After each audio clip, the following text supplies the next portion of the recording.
how the San José became the Holy Grail of Shipwrecks. A fierce 1708 battle caused the Spanish galleon to sink, along with its $20 billion worth of gold, silver, and emeralds.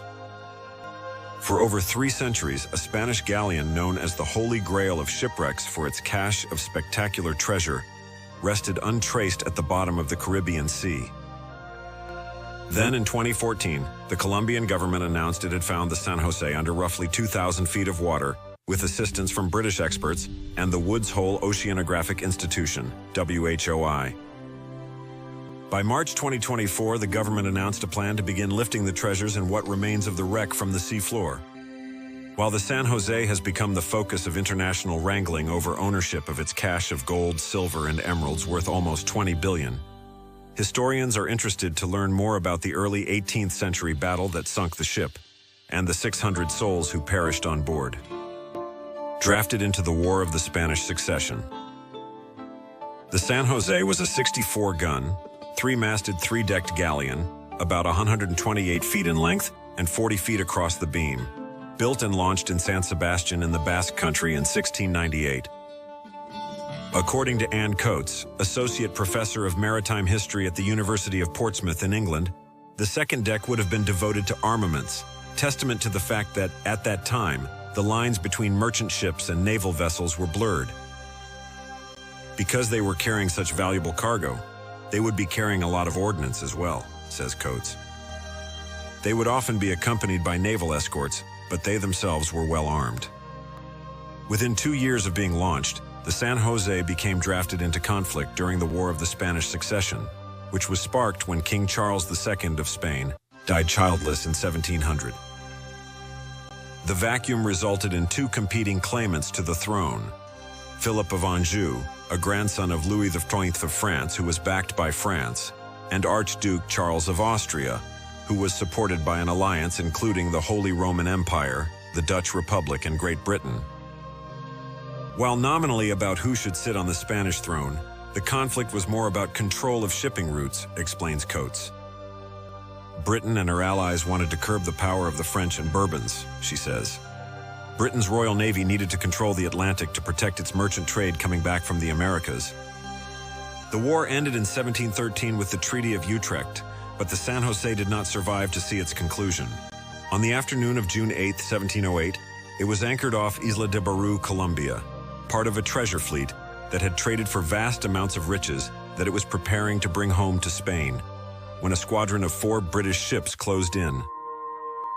Fighting began between one of the British ships, the Kingston, and the San José's sister ship, the San Joaquin. But after 2 hours, the San Joaquin was able to escape without surrendering its bounty. Explosion sends treasure to sea bottom. The San José then came under fire from the largest of the British ships, the Expedition. After an hour of engagement, the Expedition was closing in and preparing to board when an explosion suddenly ripped through the Spanish vessel. Within minutes, the San José had perished, taking all but 11 of its passengers and crew to a watery grave. If the engagement was a disaster for the Spanish, it wasn't exactly an overwhelming victory for Britain either.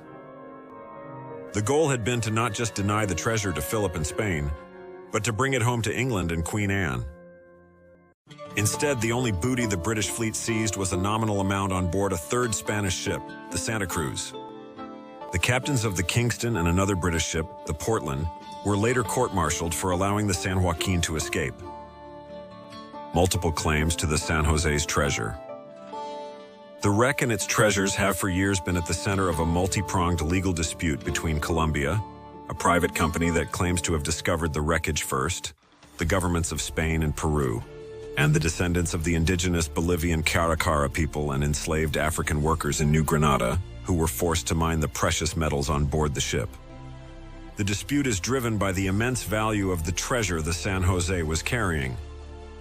But for historians such as Coates, who is a part of a research project called Unpathed Waters that aims to connect maritime collections around the world digitally to involve new audiences in the richness of shipwreck stories.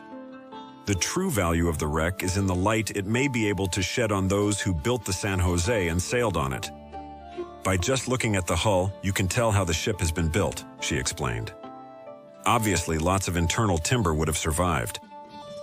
And there would have been personal objects belonging to the passengers, which reveal their social status.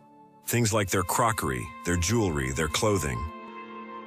Colombia's own Minister of Culture has declared that the history is the treasure, and although there are 20 billion reasons to feel otherwise, it is a sentiment that Coates endorses.